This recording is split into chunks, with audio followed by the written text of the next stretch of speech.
It's the middle of December. There are a million black crows flying around looking very menacing. There's a full moon coming out tonight, and I'm planning to stand out for several hours in the cold. What a great hobby. I'm walking through a park called Tsurumi-ryokuchi Commemorative Expo 90 Official Park, something like that. And I'm on my way, I think, to photograph the full moon as it rises tonight. I had to come here early so I could stake out my spot and check the angles and the focus and everything like that. And I spent all day yesterday on Google Maps looking all around this part of Japan trying to find a place to take advantage of this full moon. I saw a picture someone had taken and uploaded to Google Maps in this park, and I thought that could work. So the idea is that I find this spot beside this pond. I can point my camera right where the moon is going to be rising, and if I position it right, it should rise right behind this windmill, this like Dutch style windmill that they put in here. The weather forecast this morning said it would be clear tonight, but later tonight. When the moon rises, which is just before 5 p.m., it's supposed to be cloudy, and it was very cloudy this morning when I woke up. Now it is quite sunny and unbelievably gorgeous in this park. Here is the pond. Now where is my spot along this pond? So it looks like there is a little, kind of a big path that goes off to one side. There's a very small path that goes alongside it.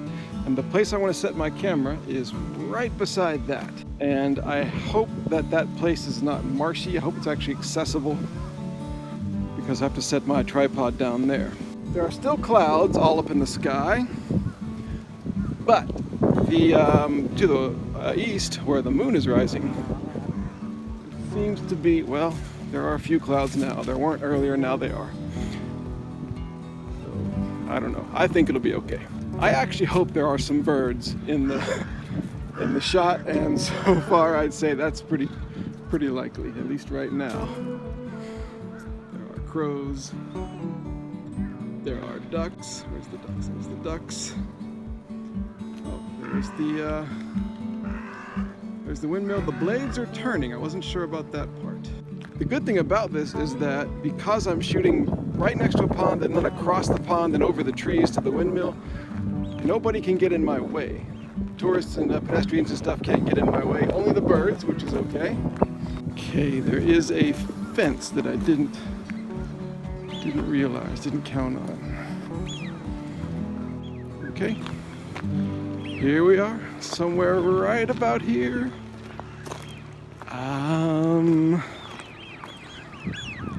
Right here, I'll check the angles with PhotoPills, but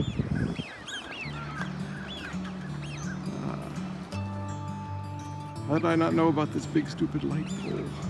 I guess if I'm over here on the other side of the fence, it wouldn't be an issue. Wow, you can see more of the windmill than I thought. This is great. Now, can I go back any further? All right, so I'm just walking in the opposite direction of the windmill to see how far back I can get. Turning around, I see that it is actually behind that little hut there. This is almost certainly not going to work out, so I keep walking anyway, just to make sure. Further back from the windmill I can get, the better, because it will get smaller compared to the moon, and I want the moon to be as large as possible. But nothing doing. There were trees in the way. Why don't you two guys stay right there and I'll walk between you, but don't fly away. It'll be a really good shot.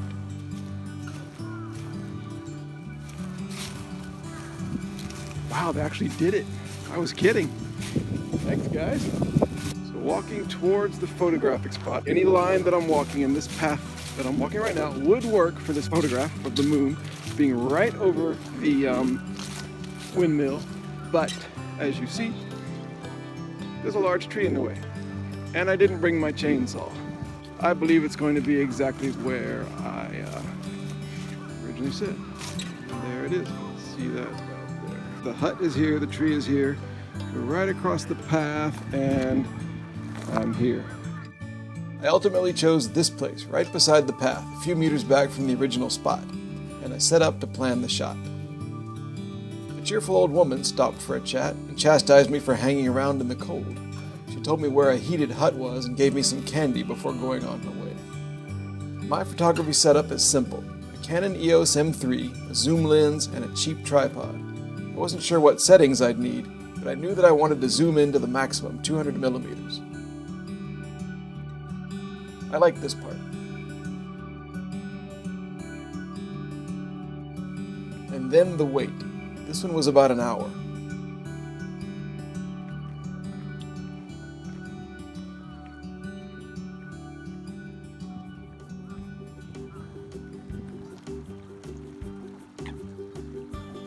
I sat and drank tea and got very distracted by the birds. So much so that tonight's whole mission was in jeopardy.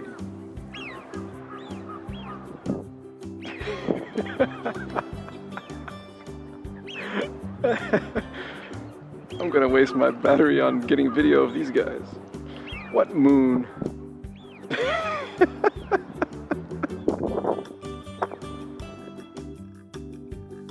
Golden hour came, and I wasted more battery power on video of the crows. Can you blame me? At one point, street lights lit up, but I didn't think they'd affect my shot, which was across the pond. The clouds over the windmill were spectacular, in an understated way. I wish the moon would come up right now in this lighting. I still didn't know what settings I was going to use because I didn't know what the conditions would be. Finally, a few minutes after sunset, there she came. My heart jumped when I saw the moon peeking through the trees. Golden hour was over. It was now blue hour, and that was darkening fast. I overexposed the moon to make sure I got the windmill. For the next 20 minutes, I tried various settings, hoping something would look good when I saw it on the computer back home. When the moon was far above the windmill, I was done. I said goodbye to the birds and packed up. I had a feeling that the shot hadn't quite worked. I couldn't decide on the settings, and I kept going back and forth, and I kept stopping the camera, trying completely new settings, and kind of half relying on the LCD screen, half relying on the histogram, which really didn't look all that great because it's just a very dark scene with one very bright moon. And I was trying to get some of the texture of the moon, the shapes on the moon, plus the windmill and the trees and the sky and the clouds, and I don't think I achieved that. I did save everything in RAW, so I can play around with it a little bit. All in all, I would say that this evening was a success for many reasons and probably ultimately not a photographic success. But maybe I'll be surprised. The successes, I think, were that the moon ended up exactly where I wanted it to, right exactly over the windmill, the top of the windmill. That's thanks to the PhotoPills app, which showed me exactly where to stand, and it was correct. I think the clouds were not completely absent, but they actually kind of looked nice. They were just wispy and just kind of those long horizontal clouds. They were just wispy enough and nice enough that I think they probably enhanced the scene, if anything. The windmill blades stopped right before the moon rose, and I think they stayed stopped. For the pictures that I'm going to like best framing-wise, I think the moon's going to be way overexposed, but I guess that's kind of how it goes. Didn't use any filters or anything. Anyway, I am cold, I am hungry, I'm going to go home, have some dinner, and get on the computer and see what these look like. I'm glad I came out here. This was cool. On the way home, bigger clouds moved in. I think I got lucky with the timing. Just.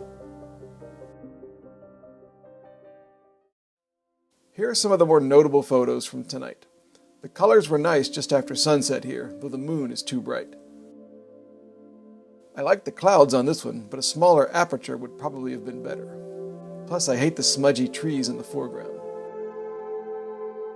When the moon was right above the windmill, I kind of panicked and kept changing the settings and snapping away.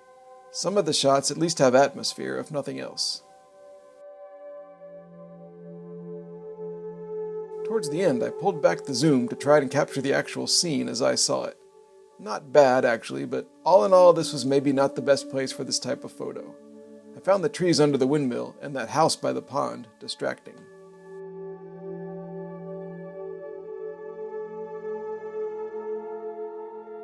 What went well? Getting the moon over the windmill with PhotoPills worked great. The only reason that the moon isn't sitting right on top like I'd planned is because I moved a bit up the hill from the original spot but forgot to recalibrate. The clouds were fine. I thought they added to the scene. And the blades stopped, so I didn't have to contend with that. What to improve?